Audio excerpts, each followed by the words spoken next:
Here's the fast way to make a bootable USB free, safe and straight from Microsoft.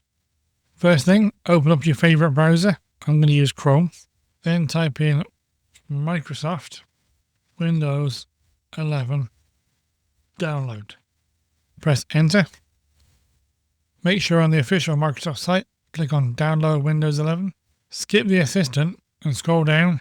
Okay, click on the create Windows 11 installation media. Up here in the top right, click on media creation tool. You get a pop-up like this, just say yes. Minimize the website once this is started. Accept the terms and conditions. Drive with at least 8 gig on it. If you need a reliable one of those, I highly recommend the SanDisk Ultra Flare, works perfectly.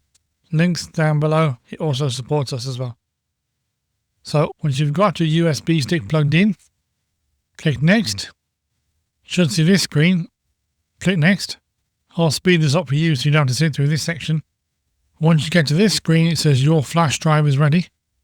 Next step is to test it. Click on finish. If you like no fluff Windows fixes, hit subscribe. It's free and it really helps us grow. Next step is to click on File Explorer.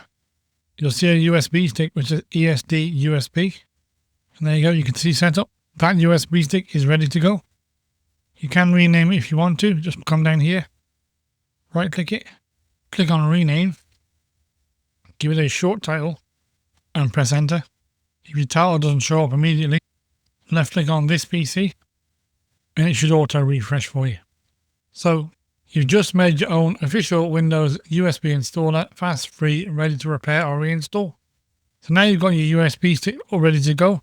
Check out the video on screen now. It'll show you how to reset your PC without losing your files.